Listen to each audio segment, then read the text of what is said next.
நாம இந்த உலகத்துக்கு வந்து சேர்றதுக்கு முன்னாடி ஒரு இடத்துல கொஞ்ச நாள் தங்கி இருந்தோமே, அந்த இடம் ஞாபகம் இருக்குதா உங்களுக்கு? அதுதான் கருப்பை.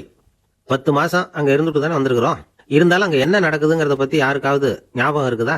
நிச்சயமா இருக்காது. இது நாள் வரைக்கும் கருப்பைக்குள்ள என்ன நடக்குதுங்கிறத பத்தி யூகமா தான் சொல்லிட்டு இருந்தாங்க. இப்போ வந்து இந்த கேளா ஒலி வரைவுகள் மூலமா அங்க வந்து நடக்கிறதையெல்லாம் விவரமா புரிஞ்சுக்க முடியுது.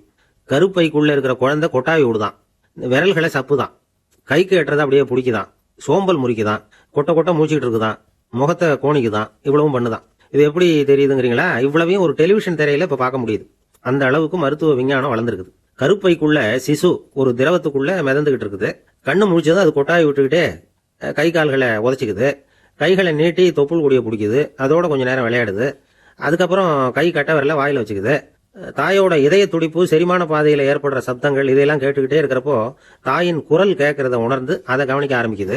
தாய் எழுந்திருச்சு நடக்கிறப்போ கருப்பை நீரின் லேசான குலுக்கல்ல மெய்மறந்து மறுபடியும் தூங்கி போகுது. கருப்பைக்குள்ள ரொம்ப அமைதியா இருக்கும் அப்படின்னு நாம நினைச்சிட்டு இருக்கோம். அதாவது உள்பகுதி அப்படி இல்லையா. ஒரு மைக்கு மூலமா, அதாவது ஒரு ஒலி வாங்கி மூலமா அங்க உள்ள சத்தத்தை எல்லாம் பதிவு பண்ணி பாத்துருக்காங்க. தாயின் இதய துடிப்பு அங்க டம் டம்னு கேட்டுக்கிட்டே இருக்குதான். தாய் மூச்சு விடுறது புசு புசுன்னு பெருசா கேக்குதாங்க.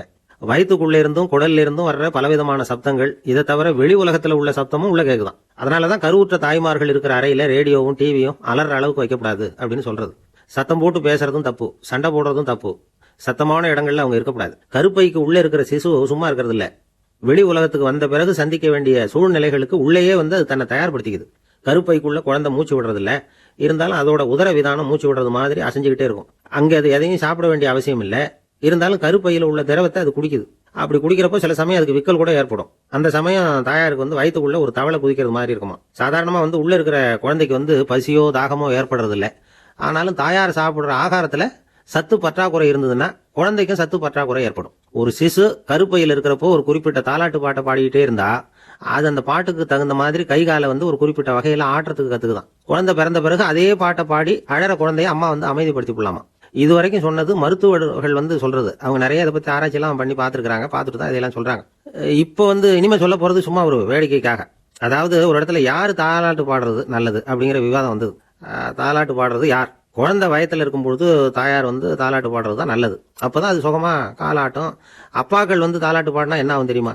வயிற்றுக்குள்ள இருக்கிறப்பவே குழந்தை வந்து ஒரு தீர்மானத்துக்கு வந்துடும். வெளியில வந்த பிறகு காலாட்டுறதுக்கு பதிலாக உதைக்க ஆரம்பிச்சிடும். ஒரு வீட்டுல தொட்டில ஒரு குழந்தை சத்தம் போட்டு அலறிக்கிட்டு இருந்துதான். அப்பா வந்து தொட்டில ஆட்டிட்டு இருக்கிறார். வெளியில போயிருந்த அம்மா திரும்பி வந்தாங்க. சும்மா தொட்டில ஆட்டுறீங்களே, குழந்தை எப்படி தூங்கும்? ஒரு தாலாட்டு பாடப்படாதா அப்படின்னாங்களாம். அது முடியாதுன்னாரு அப்பா. ஏன்னாங்க, நான் தாலாட்டு பாட ஆரம்பிச்ச பிறகுதானே தூங்கிட்டு இருந்த இந்த குழந்தைய இப்படி அலற ஆரம்பிச்சது அப்படிங்கிறார் அந்த அப்பா.